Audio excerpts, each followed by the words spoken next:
because the audio from this is a lot more pure than the other stuff. Hit that. And then we will get this ready to rock and roll on Facebook and all that fun stuff. Hear me. Oh, yeah, that's right. We can't do this without the beer. Here, dun, dun, dun. And then we will set this up for Facebook. On Facebook. Thank you. Old stock ale. North Coast Brewery.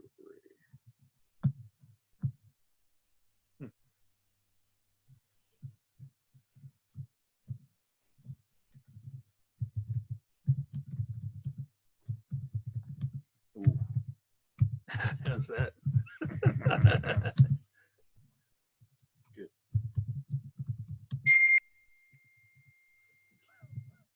That was 11.2. 11.2 hours. Dude, we're going to be in cardiac arrest for us over. All right, so make that public. All right, and go live, and we will do this in about 3 seconds. So for those of you, if you're seeing a little bit of the preview, we will be live in about 3 seconds. Let me make sure I'm good on this so I can see comments and all that. There we go. Hit that down. All right, ladies and gentlemen, welcome to the Happy Hour podcast. Of course, I'm Ray. I'm here with Matt. Mike's not here this week, and Tommy Simbazo wasn't available, so it's just going to be the two of us this week. And we are being joined by our very special guest, the man, the myth, the legend, the one and only Pinhead, a.k.a. Doug Bradley. How you doing tonight, man? I'm very well. I'm slightly disturbed at being a man, a myth, and a legend. As we know, you... I'll settle for a man at the moment. I'm good.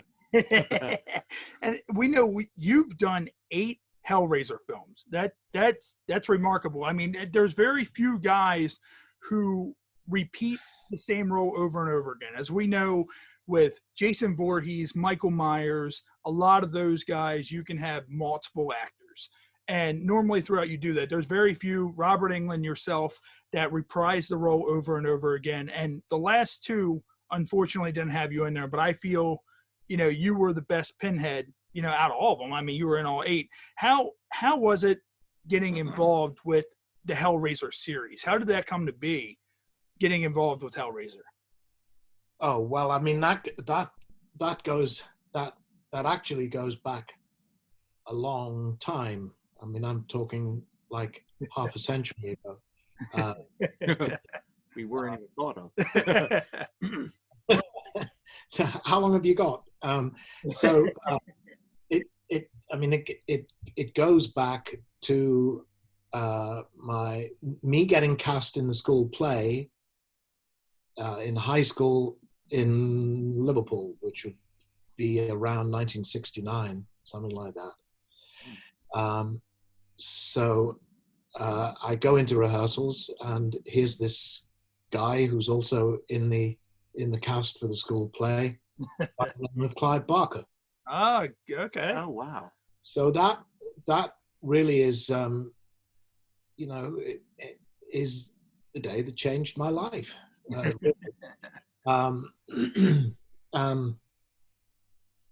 So we were doing school plays. Clive at high school was, he was already writing, directing, okay, and starring in and hand drawing the posters for his own plays. Yeah, that's amazing. At high school, and the principal used to give him free rein, basically, to take over the school hall for a week to put these plays on.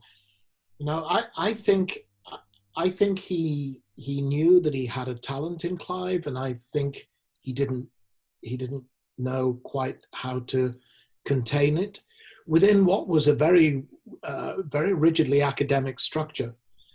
Quarrybank High School in Liverpool in those days, I mean, it was one step down from a public school, really. It's confusing. What you call private schools here in the US, in the UK, we call them public schools. Mm-hmm. I've no idea why we call them public when, by definition, they're private. But anyway, they're called public schools. So And he really didn't fit in that structure at all. You know, I mean, he was self-evidently brilliant at English and brilliant at art, and didn't give a shit about anything else. And if Clive doesn't give a shit about something, he really doesn't give a shit about it. uh, um, and I think the principal, you know, he made his peace with that and said, okay, you know, if I can't squash it, let it have its head. You know. Yeah. His name was William Pobjoy, and about I guess 10 years prior, longer than that, probably 15 years prior to that, he was principal of the high school in the 50s. And I think he had another pupil at his school who fit that same description of wild talent that he couldn't contain. Yeah. So he let him have his head, and he allowed that pupil in the 1950s to form his own skiffle band. I don't know how much skiffle translates to America. It's kind of early rock and roll. Okay. Early rockabilly, but it's rock and roll for people who don't have instruments. It's Okay. like a jug band. It's the tea chest bass, Yeah. and all of that, and maybe an acoustic guitar if you're lucky. So he gave this pupil permission to form a skiffle band at the school, and the pupil duly named his skiffle band, partly out of acknowledgement of that, for the school, called his skiffle band the Quarrymen.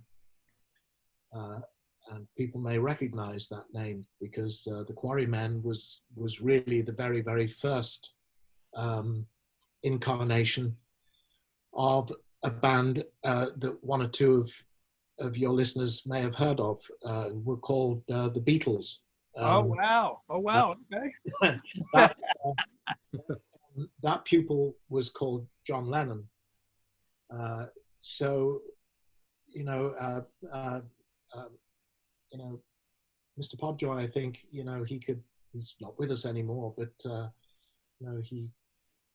he knew how to deal with a maverick talent. Anyway, that's by way of saying that's where and how Clive and I first met. And then so I got drawn into that orbit and started doing stuff with him at school. And after school and university, there was a whole group of us that had kind of constellated around Clive, and we started doing independent experimental theatre in Liverpool.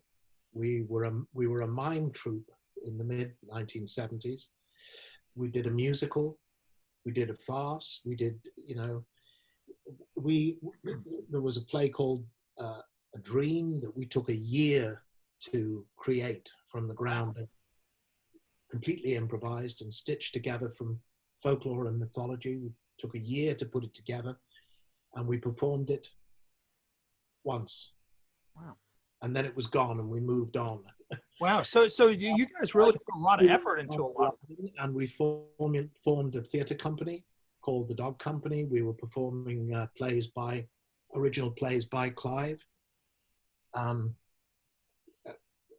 lot of which are published now and have been performed indeed here in the States. The History of the Devil, and which I played the devil. Frankenstein in Love, in which I played a number of parts, including Dr. Frankenstein. And that kind of ran until the early 1980s, and then the theatre company, broke up.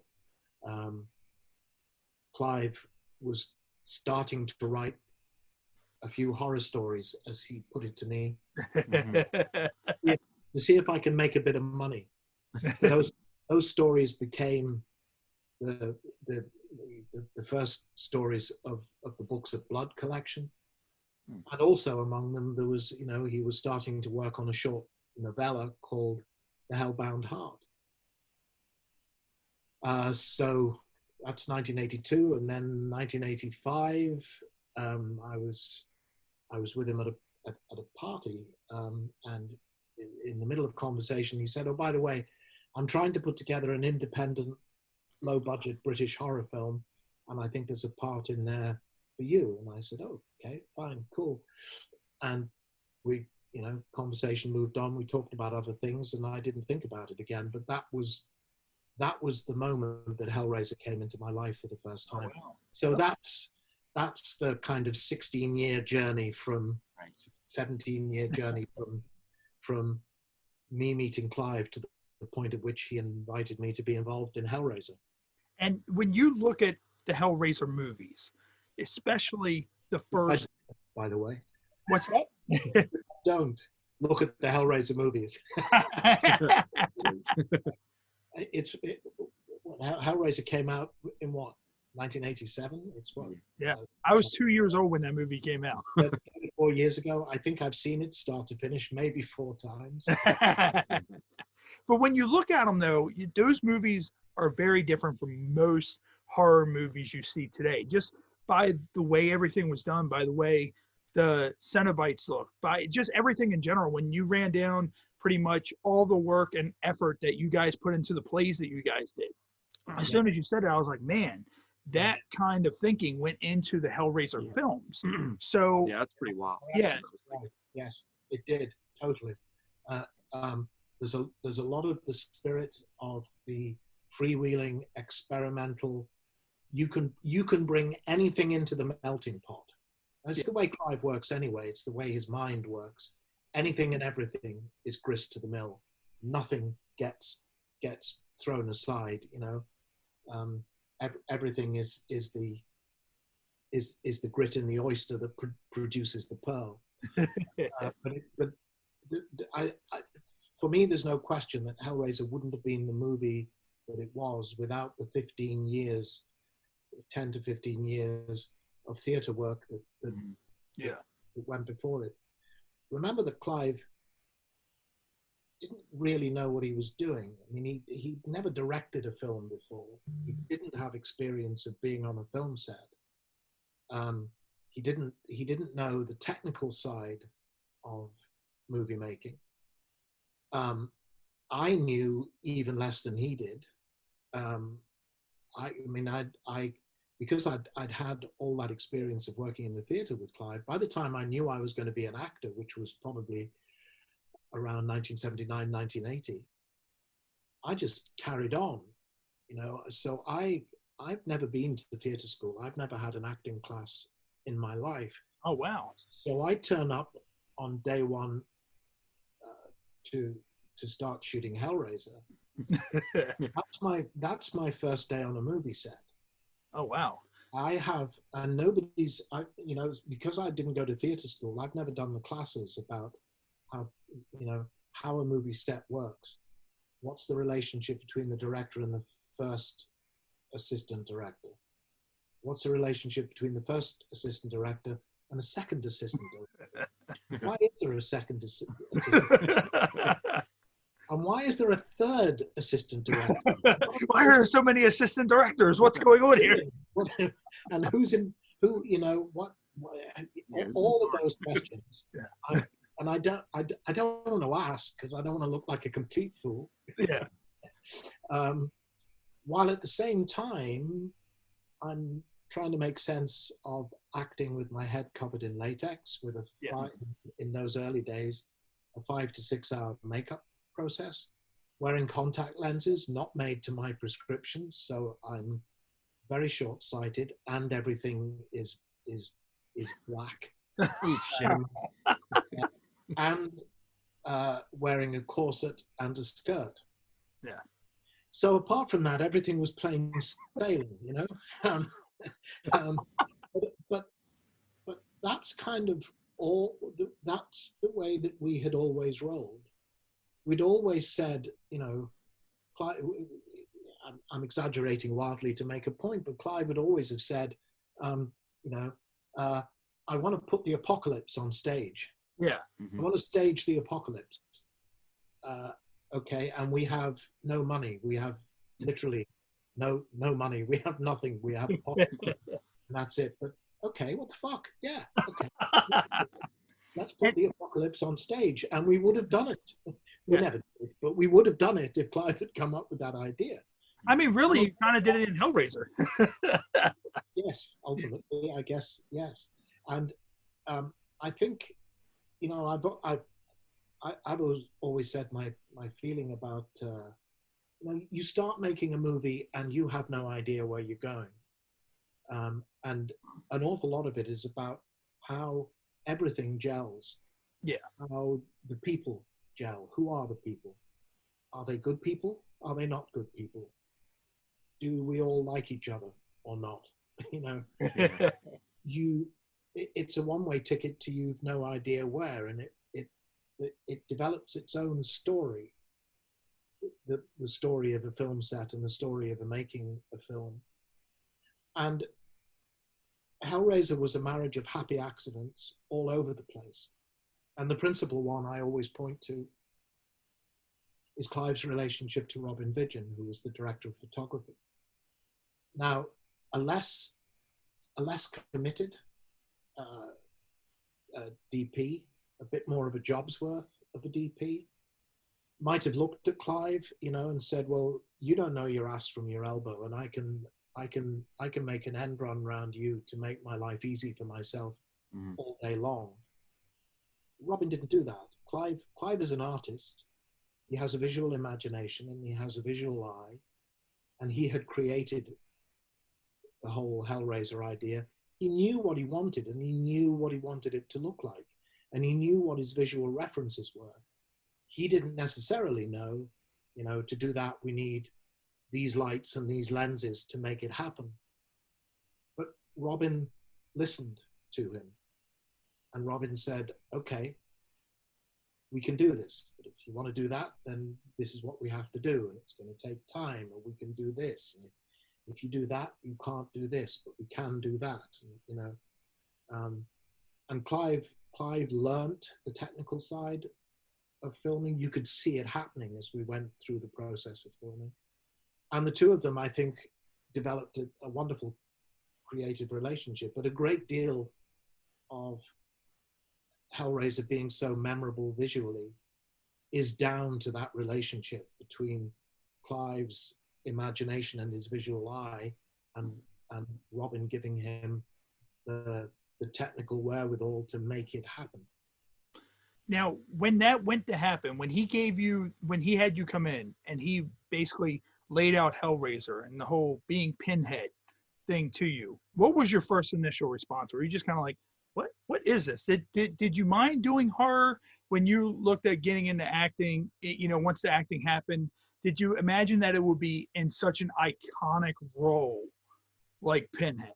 No, you never think that. You don't think that.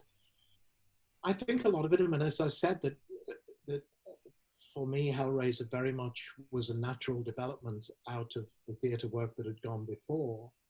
And at that point, you know, it did seem like a natural development.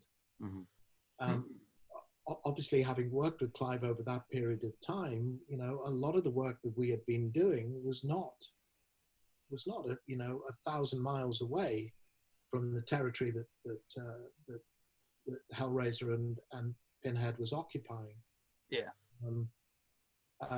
And I approached the makeup. We'd done quite a lot of masking work in our theatre work, and we'd always been interested in that aspect of mythology and of acting. All the masked traditions, the Bunraku tradition and the No tradition out of Japan, the Kathakali dancers out of India. You know, we'd been to see this stuff when it was available. Oh, wow. That's really cool. That's really cool. And I approached it in that spirit. I was excited about the makeup. I was excited about making a move with Clive. You know, I would have said yes to anything he wanted me to do at that point. Is I guess the bottom line. But this, you know, this character wasn't called Pinhead. He didn't have a name. Yeah. He barely had an existence. Well, in the first one, he was just the lead Cenobite, right? He didn't even really have a name. He kind of got the gimmick, the name Pinhead, going into the second one. The names, all the Cenobites were anonymous, as they are anonymous in the Hellbound Heart. Excuse me. The names were given to us by the special effects makeup team at Bob Keene's team at Image Animation. They couldn't keep, when they were prepping the movie and they were designing and making our makeups, they couldn't keep referring to us as the lead Cenobite, and so we acquired nicknames, and Pinhead and Chatterer and Butterball were the nicknames that we acquired, and they gave the female Cenobite the nickname Deepthroat. Yes, I saw that. And I was like, you know what? There's that hole right there. You know, Pinhead could have his way with that hole anytime he wanted to. So I think that's the reason why the female Cenobite continued to be credited as the female Cenobite. But so by the time we got onto set with Hellraiser, they were all used to referring to us as Pinhead and Chatterer and Butterball. So it became natural. I think while they were prepping the movie, everybody else had got used to talking about Pinhead and Chatterer and Butterball and so forth. And so everybody on set was already referring to us by those names. And they just stuck. So much so that to be honest, I'm not sure whether by Hellbound, the second movie, but certainly by Hell on Earth, I'm credited as Pinhead, and I'm not. I honestly, I'm not sure now. I can't remember whether I remember in the Hellbound. first movie when you guys all showed up. That was just a terrifying scene, because the first time you guys are seeing, you see Chatterer, you see Butterball, and then you see yourself. And when you just look and you're like, man, this is just utterly fucking terrifying. Like, and me personally, and I don't know if anybody else watching at home, of course, we're on Facebook Live right now. So if anybody else watching at home, and of course, to you listeners, once we air on, Apple Podcasts, Spotify, all that, I feel personally that Butterball, and this may just be me, but I feel like Butterball kind of looks like James Earl Jones if his face was melted down. I don't think that was intentional. So have you heard that before? No. I saw it and I'm like, he looked, and then Chatterer. I think, right. And then Chatterer, he was terrified of Chatterer. He wanted, yeah. Honestly, personally, if we're talking about personal experiences, when I was obviously very young when Hellraiser came out. I don't want to talk about my crazy ass childhood growing up, but out of all the things like Freddy, Jason, and Chucky and all that shit, I think Hellraiser, just simply what it represents, scared the fuck out of me. Like, that was just, I still scarred to this day. I don't think I've ever watched a Hellraiser fully through just because of. Really? Yeah, really. So when he announced that you're going to be on the show, I said, okay. Is Chatterer going to be anywhere near? Yeah, I was like, is Chatterer going to be there? I swear, like, I still have nightmares of fucking Chatterer. And I'm a grown-ass man now. Call him now. No, don't call him. Pinhead's going to put in one thing, and the lights are going to go out, they're going to come on, and Chatterer's going to be here going, And of course, the quotes that Pinhead had, very iconic quotes. One that stands out the most is the church scene in part 3, when you put the pins through your own hands and you said, "I am the way." How many of those quotes were there? A lot of things, and I know Robert Englund kind of did it sometimes with Freddy, but were there any quotes that you just kind of took the ball and ran your ass off with them, and you just did the quotes on your own? Was all that stuff that was written into the script, or did you do a lot of that yourself? All in the script, and to be honest, I never needed to. Okay. Because when the lines that I was given in the script were as good as the ones that I was given, written by Clive in the first instance, of course, in Hellraiser, and then in Hellbound, Hellraiser 3 and Hellraiser 4, Bloodline, written by Pete Atkins. when I had those lines were so good, I was very careful to honor them word for word. I think that's my job as an actor anyway. You know, unless you're consciously and deliberately, or something happens on the spur of the moment. But no, I didn't, because as I say, I didn't need to. Yeah. The construction of a line like "No tears, please, it's a waste of good suffering" is so precise. Another good quote. Oh, yes. that's great. Yeah. If you elide a word or change a word in it, it doesn't work anymore. It's very carefully put together. And I had too much respect for Clive as a writer to not want to honor his lines. But the same is true for Pete's writing. I did find, I think when we did the reshoots for Bloodline, that was the first time that somebody other than Pete or Clive had written for the character. And Pete Atkins, he has a history way back into the Dog Company and the theatre years. He's also from Liverpool. And he kind of came into that orbit in the early 1970s. So he knew exactly where Clive was, and we were all in the same ballpark together. There was a moment on the reshoots for Bloodline when somebody other than Clive or Pete wrote for the character for the first time. And I don't mean this pejoratively, but it was also the first time an American had written for Pinhead. Oh, really? Okay. And it was trash. You can just tell us. No, that's not true. But there were a couple of casual phrases that just jarred when I read them. I think one of them in the reshoots was Pinhead told somebody, "This is the end of the line." And I saw that and I thought, whoa, no. That was like playing the wrong note in a Mozart concerto. You know, it's just ooh, ow, to me. So I did in those instances. I did say that's not right. That's not right. I wrote some of my own stuff with Rick Bota for for Hellseeker, the 6th movie. But that was a very specific set of circumstances. But no, certainly in the first 4 movies, I stayed absolutely faithful to the script. And in the case that you're instancing anyway, I mean, those are in the church scene. I Am the Way is obviously taking words literally out of Jesus's mouth, so you want to make those precisely as per. And you know, this is my body, this is my blood. Happy are they who eat it. And of course, in the first one, Frank also said, "Jesus wept."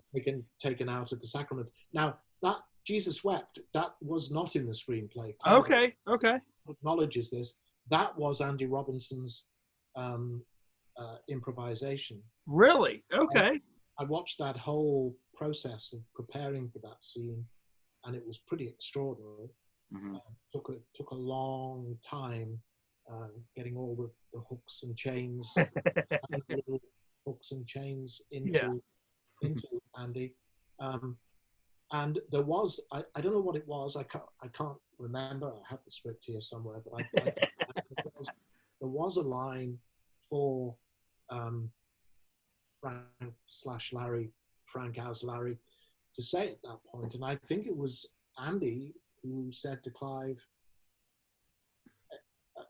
"Are we happy with this line?"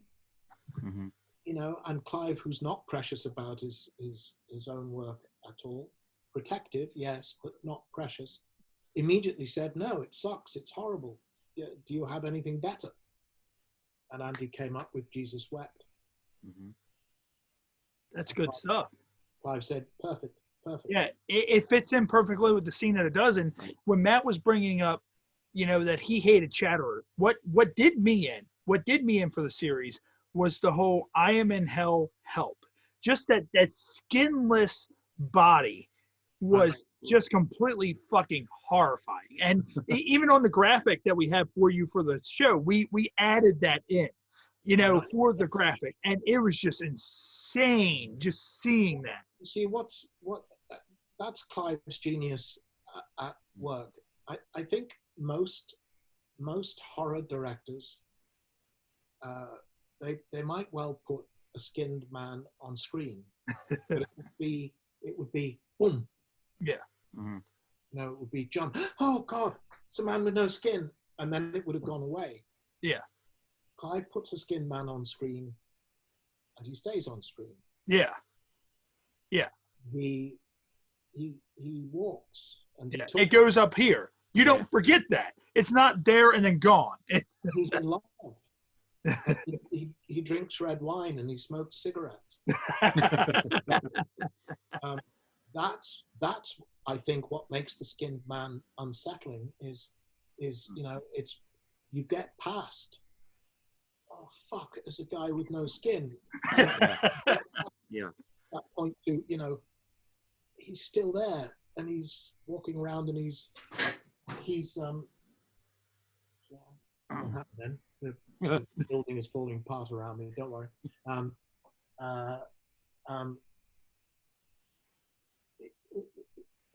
It was the inspiration was very much out of it.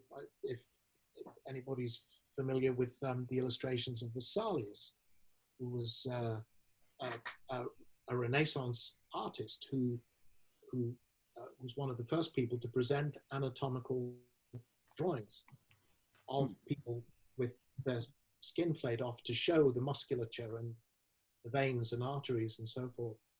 But he presents these figures kind of posed, and they're in these very, very almost stately poses, and they'll be standing on a little bit of kind of landscape with little herb bushes growing around their feet, rather than just presenting them as slabs of meat or academic anatomical drawings. And those images were very, very influential to Clive. Yeah. So I can give credit to Clive for my destroyed childhood just as much as you. Yeah. And what we're going to do real quick, genius, what we're going to do real quick is we're going to take a quick break so we can get in some of our sponsors, play a little song, and we'll be right back with Doug Bradley. For those of you listening on Facebook Live, we're getting right back into it. Ladies and gentlemen, welcome back to the Happy Hour podcast. Of course, this is Ray. I'm sitting here with Matt. We're here with a very special guest, Doug Bradley, a.k.a. Pinhead. And what we're going to do real quick is we're going to get into our beer of the week, which our beer of the week is by North Coast Brewing Company, and it's Old Stock Ale. So for those of you watching live, Old Stock Ale is our beer of the week, and I like it. You've been kind of milking yours a little bit. Well, I drank a lot last night, so let's just be clear. Okay. And this is a really thick beer. Who's the brewer again? Right? It's North Coast Brewing Company. North Coast Brewing Company. Yeah. Yeah, it's brewed in Fort Bragg. So. Yeah. We tried to find something. I always try to relate our beer to our guest, and I couldn't find anything quite Hellraiser enough to have. So I was like, all right, I'll pick this up. And I like it. I've been through 2 of these already. Yeah. So I'll probably end up drinking that third one if you keep on being a bitch about this. Oh. But what we're gonna do now also is we're gonna get into or a dark lager or a stout or what is it? It's definitely a stout. Yeah, it's definitely a stout because it's a little bit heavier. Yeah, and just make sure you guys look for it. Old Stock. For those of you watching at home, that's what the label looks like. Look out for that. And what we're going to do right now is we're going to get into favorite part, the shot of the month, which our shot of the month, of course, is A-Team Vodka, which just look for the hand grenade, A-Team Vodka. Of course, I still haven't found shit online about this. I don't know where this comes from. I saw it sitting at the liquor store, so there we go. We're going to go ahead. We very well could be drinking a live grenade. Yeah, we could be drinking a live grenade or parts of a grenade. And here's this one. Oh man, dude, look, this is completely frozen over. You're getting a good batch. What's that, Doug? You could ship some of this to me in advance. And Doug, what's We your start doing Yeah, we should start doing that. That's a great idea, Doug. And what's the drink of choice for? The day is a little thing called water. Now, if Pinhead, when Pinhead drinks, what does Pinhead turn to? I have no idea. Oh, there we go. All right. Of course, that's 18 vodka. Make sure you look out for it in your liquor stores. And what we're going to do real quick is we're going to get into our weekly segment, Oh the Humanity with Doug Bradley. Now, this is where things get interesting. So what we're going to do is we're going to get into our first game, which is 5-second rule. So pretty much, Doug, what I'm going to do is we're all going to have 5 seconds. I'm going to sit there and say, name 3 things of something. And if you can't get it, it'll go to me. If Matt can't get it, then it's just a failed round for this week. And if we say one thing, nobody else can say it again. So pretty much, you're going to give me a category, and I have to give you 3 examples out of that category. Yeah, and you have 5 seconds to name them. So pretty much what it is it's no longer in existence. So I'm going to say name 3 things that you used to be able to buy at Sears, and the time starts now. I have to stop you right there. Well, you have to give me an. He's in the UK. I don't know if they have a. No, I don't know Sears that well. Sears is a department store. I'm aware of what Sears is or was, but I never shopped there. I'm at a distinct disadvantage. But you can do it if you like. Go on, things. Okay. Well, just think of a department store. Sears is just like every other department store. So we'll change it to name 3 things you can buy in a department store. No, things you couldn't buy in Sears, I'll do. Virgin's piss, elephant dung, and moon rocks. That's great. That's great. And what we're going to do, we're going to go on to our, have you ever played Cards Against Humanity by any chance? Against who? Cards Against Humanity. Not knowingly. Okay, so what we're going to do is Matt's going to read off the face card. And when he reads off the face card, I'm going to give you 4 options. Whichever you think is the best option for answering this card. Now, think like Pinhead. How would this be a torture method for Pinhead? Whatever you think is the best, that will be the answer that you choose. Okay. I don't understand. I'm sorry. Is this like a regular pack of cards and I'm trying to identify whether it's the Ace of Spades or the Queen of Clubs or the Diamonds? No? This is pretty much a really messed up, twisted game, and we're going to ask you a question pretty much, if I did this, blank happened with blank.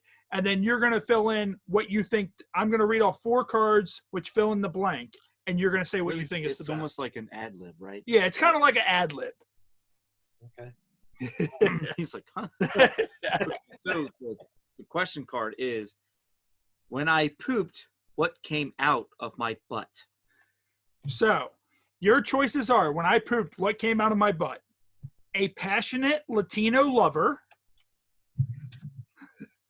The boy. Like the question, what was a passionate Latino lover doing up my butt? That's the question. That's the real question. The boy who sucks the farts out of my sweatpants. Free 2-day shipping. How did you know I have a boy? Free 2-day shipping with Amazon Prime. Or an unstoppable wave of fire ants. Oh, without question, the fire ants. Nice. I picked that one. Yeah, too. I would say definitely fire ants. And then the last part of our Ode to Humanity segment is the game that we call Incoherent. And what I'm going to do is I'm going to hold a card up. Pretty much, if you were to say this drunk, it's pretty much in that lingo. So you're going to have to sound it out. And the game's called Incoherent. So listen to yourself as you're saying it and try to figure out what the card says. You have 1 minute to try to figure it out. And if you need a hint, let me know. There's 2 hints on the back of the card. So what I'm going to do is I'm going to go ahead and hold up the card. Okay. And you try to pronounce that out and figure out what it says. And then if you need a hint, I can give you 2 hints. And your time starts now. You know, hot the haze, hey, up out pickhands. You know, you know, hot the, haze, hey, shay, haze, hey, up out pick. Give me a hint. The hint is large fingers. So if you have large fingers, what would you have? Huge,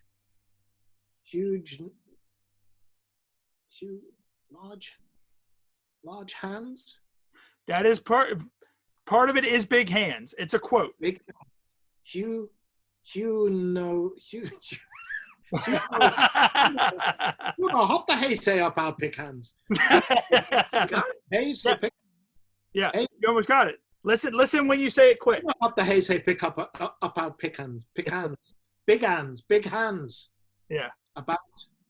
Keep You going. know nothing. There's something about. Big Yeah. hands. Yep. You know, hop the. All right, that's time. Doug, do you want to know what it is? The quote is, you know what they say about big hands. You know, hot. The haze hay. You know what they say. Haze hay. Yeah. Oh, I have to be. I didn't catch the drunk bit, right? Haze hay. There you go. And that was our Ode to Humanity segment for this week. Real quick, what I Named the vodka to me in advance, and then I would have been. Water doesn't work. And what we're going to do is real quick, I'm going to get into a couple of comments from the fans watching on Facebook Live. One comes from, actually they come from Brian Bussey, and Brian Bussey says, Doug Bradley, you rule. Funny coincidence. I just bought the NECA Ultimate Pinhead figure earlier today. And then he said he would also love to know what Clive Barker movie would be your favorite besides Hellraiser. Nightbreed. Nightbreed, awesome. Yeah, that was a great version that Clive Barker did as well as Nightbreed. And what we're going to do is we're going to get right back into it. So pretty much everything with Hellraiser was just crazy from top to bottom. And me, I watched the first 4, the VHS versions. I didn't really, I don't really remember those as well. I was too much of a pussy. Chicken shit. Yep, but definitely. I know after you had done Pinhead, they had Hellraiser Revelations, and I don't know what the hell they did, but that Pinhead looked awful. I saw the Pinhead in Hellraiser Revelations, and I was like, "What in the actual fuck is that? That looks nothing like Pinhead." And of course, isn't there a series that's being worked on for Hellraiser? Are you going to do anything with the series that the rumor of the series that they have going on? Well, there's 2 things being talked about at the moment. One is the proposed remake. Okay.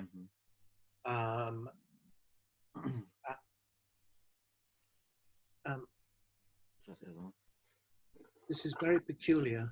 I've got. Sorry, Siri is talking to me. Siri is. I'm going to turn my phone off.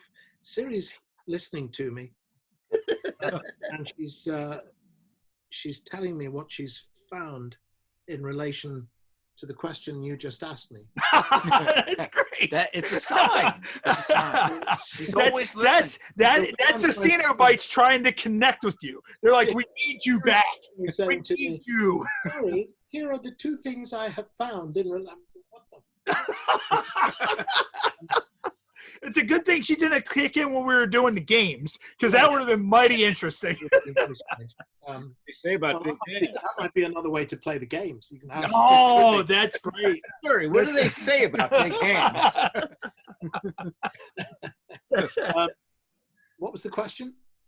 The question pretty much was for the remake of Hellraiser. Oh, yes. So that's one thing, is the proposed remake. I mean, I have to say it's a long old time since I first heard people talking about a remake of Hellraiser. But that's one thing. And then there's the proposed TV series, which is with HBO Max, and to which, as far as I understand it, Clive has signed on as executive producer. That's awesome. What do I know about these two things, apart from what everybody else reads online? The answer is nothing. Yeah. And unfortunately, the internet being what the internet is these days, when I say that, I've had people say this to me. We know you always say you don't know anything. We know you do. Yeah. But you just can't tell us. And it doesn't matter how many times I say, no, when I say I don't know anything, it's because I don't know anything. So we know you really do. You just can't tell us, right? Yeah. You know that we Come know on, that you come know. on. You knew about the fire ants. You know. I know everything. So I haven't had any conversations with anybody. About either the remake or the TV series. But my first conversation about a Hellraiser TV series in 1991. We were on location shooting Hellraiser 3 in North Carolina. That was the first time I had a conversation about that. So lurking behind your question, I suspect is would I do it if That's asked? exactly what I was going to ask next. Is would you do it if you were asked? You see, I know everything. So you do expect to get tapped. And the answer is yes, I would. I mean, I can't influence these decisions. They're decisions for other people to make, and people will have their own reasons for making the decisions that they make. But and I'm not, I'm very two-eyed about this. Mm-hmm. I was just turning 32. Yeah. When Hellraiser was made, when we started shooting Hellraiser in the fall of 1986. I'm not turning 32 anymore. Right. But in that regard, latex is a boy's best friend in so many ways. Do I feel I could do it? Absolutely, yes. Right. But as I say, it's not my decisions to make, and I've had no conversation with anybody either way. Right. Now that's the same thing that Jason said when we had him. CJ Graham. CJ Graham. When we had CJ. He said, absolutely, I would do it again. But he said, I'm basically said I'm no spring chicken. So I can't. He said I can't do all the crazy shit. He said if the script was right, he would consider doing it. Now, what about this? Would you consider? Another big advantage as far as Pinhead is concerned is there's no crazy shit involved. Would you consider doing a movie when I was playing my very first scene as Pinhead, doing my first takes, I was getting one note from Clive. He was hugely excited, and when Clive's excited, a very exciting energy to be around. So I was feeding off his excitement, and it was tremendous. But I got just one note. He kept saying to me after the first take, he'd say, "This is fantastic." He'd look through the camera, and he's seeing his creation now for the first time. The way it's going to look up on the screen, and he said to me, "You've no idea how incredible this looks. Do less." Okay. So I took it down. He said, "It's great. It's great. Don't change anything. Just do less." Okay. Take it down again. Fantastic. Just do less. And it's very difficult because you reach a point as an actor where you're literally not doing anything. You're just standing still, dead face, letting lines come out of your mouth.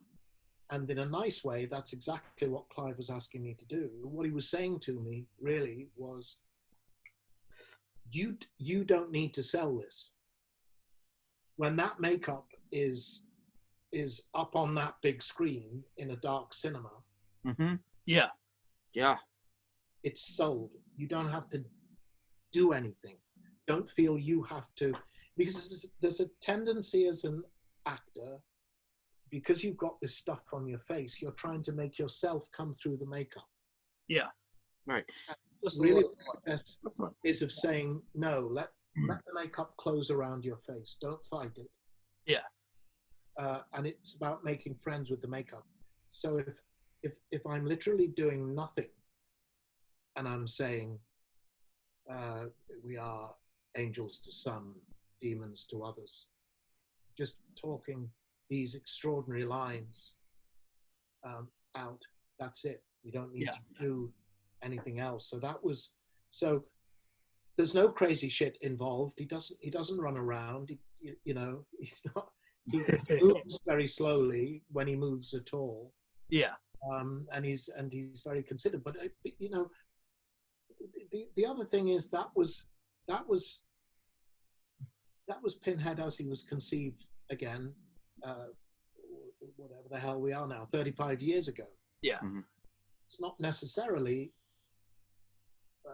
how the even Clive might be thinking about the character now. I have no idea. The direction he wants to take it. Well, it's funny because when you bring that up, I sit there and I think, and of course, I spent my year, I was a professional wrestler for many, many years. And when you said that, I sit there and I'm not sure how familiar you were with professional wrestling, but I think about The Undertaker. And, he would just come out and he had that aura to him. All he had to do was that entrance. Lights goes out. He walks out. All he had to do was walk out and do that entrance. That was it. And the crowd was sold. He didn't have to do anything in the ring at all. He didn't have to do anything.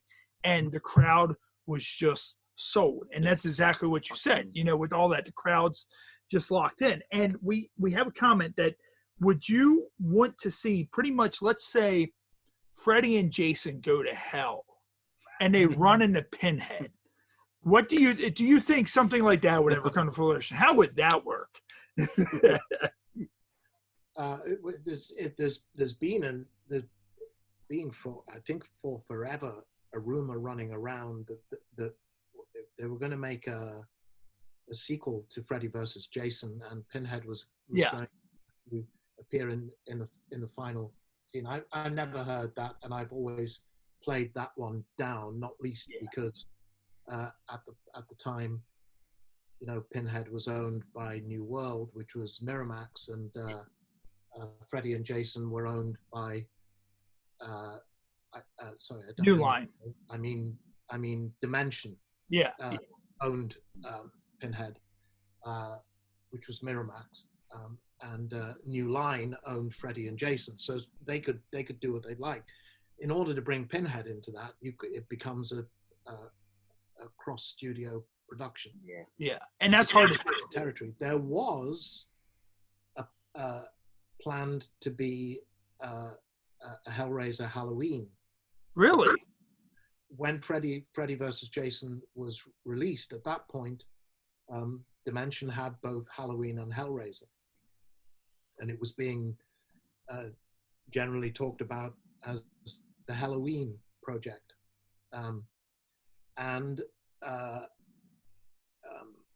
I had a couple of conversations with Clive about it, and as my understanding was that John Carpenter had said he would direct it, and Clive said he would write it. Oh wow, that would be a badass movie. It would be interesting. Now, to kind of answer your question, talking to Clive about it, Clive said, being Clive, he wasn't interested in the mano a mano kind of the wrestling confrontation thing between the two. There's a problem because Pinhead likes a good conversation. Michael's a little challenged in that. As is Jason. Yeah. And all Freddy can do is call people a bitch. But that'd be an interesting as hell conversation.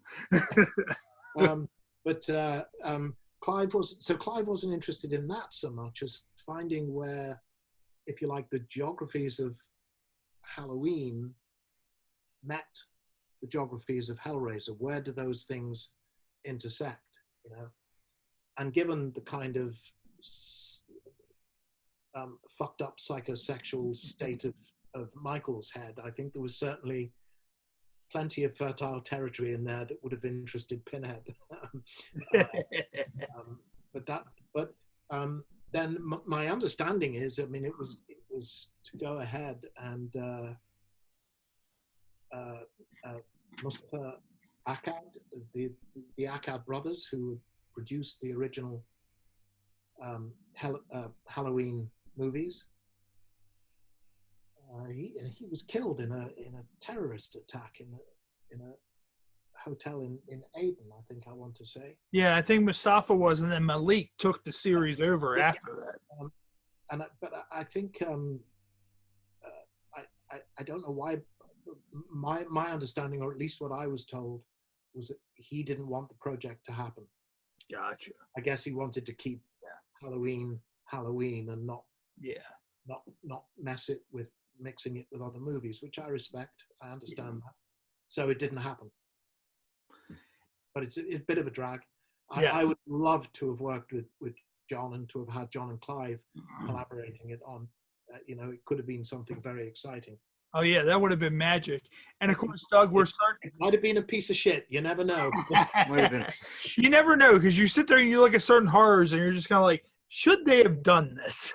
Yeah, exactly. And you often see that, those kind of made in heaven projects, and then you see the end product and you think, what went wrong? There's no predicting it. And Doug, what we're going to do, I know we're starting to run a little bit short on time. Mm-hmm. Where can everybody find you? And is there anything coming up that you would like to promote, get out to everybody? Where can everybody find Doug Bradley online, or if they want to get a hold of you? Well, my website is dougbradley.com. I'm on Facebook. I'm on Instagram. I have a Twitter account, but I don't use it. Nobody does. Don't worry. We opened it. Well, we all know someone who doesn't use it anymore.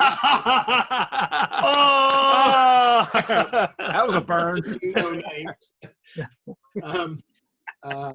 We opened it because there was some prick who had started a Twitter account in my name and was starting to get lots of followers.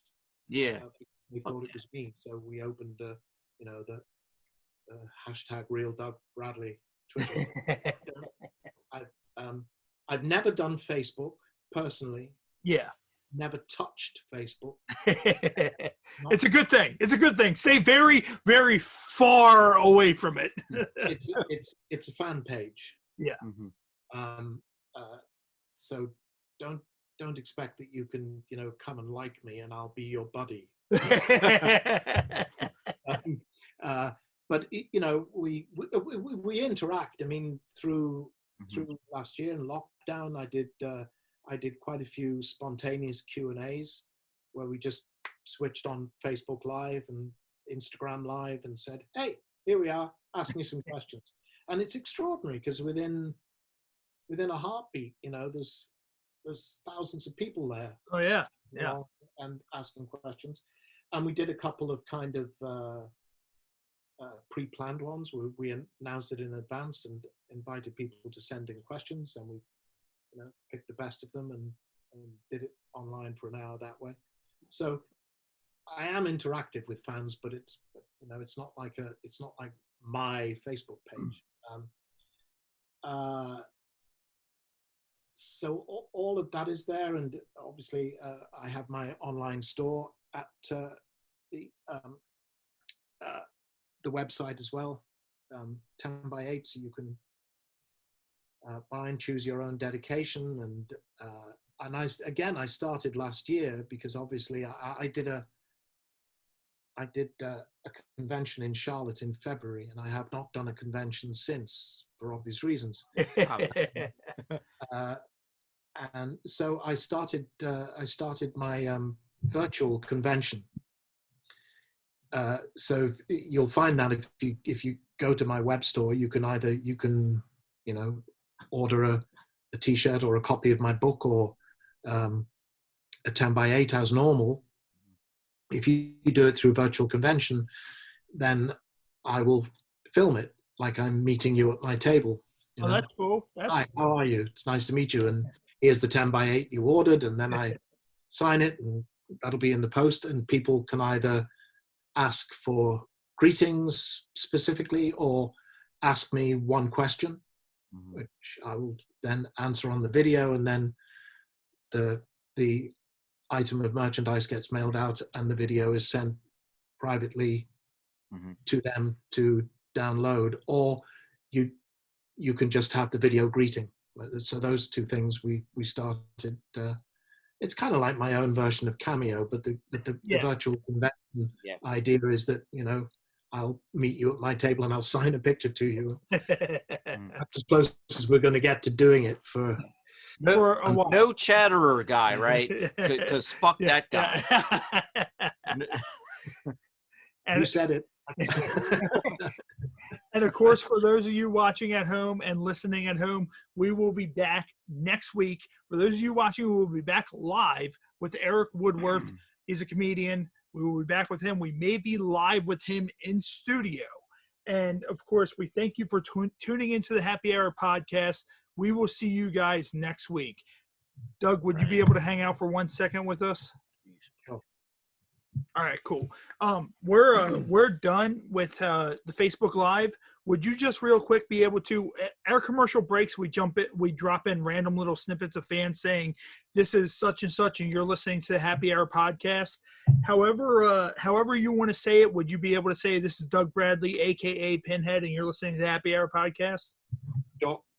Awesome. Whenever you're ready, we're good to go.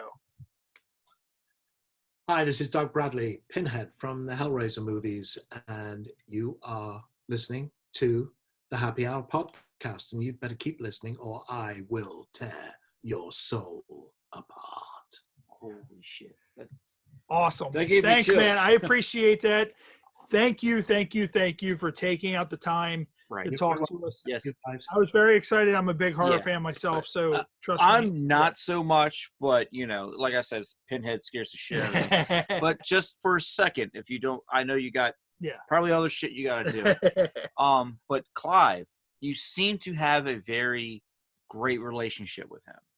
Not saying you do, not saying you don't. You guys fucking go out, drink beers together. I don't know.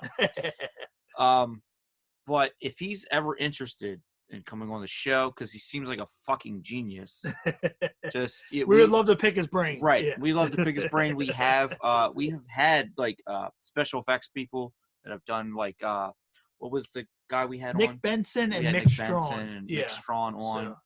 So anytime, I know it's a long shot, and I'm not trying to pitch anything, but I know you seem to be. If we ever reached out to him, just say, Well, he's a big boy now. He can make his own decisions on these things. And yes, that's perfectly an honest answer. I will say nothing to disincline him. Yeah. Right. Because he seems like a fucking genius. So I like talking to geniuses. Doug, once again. They're hard to find these days, but yes. Oh yeah. We appreciate it, man. Thank you very, very much. The Facebook Live is something we do exclusively on Facebook. The actual episode, in case you want to, in case you share it for us and all that, the actual episode will be next Sunday. So I'll take this, drop the audio in, edit it together, throw in a couple commercials, a couple songs, and it'll be ready next Sunday. Email us details of that, and we'll put it up on Facebook and Instagram and whatnot, and make sure people know about it. All right. Appreciate it, brother. Thank you. Thank you, guys. All right. Be safe. Thank you. Bye now.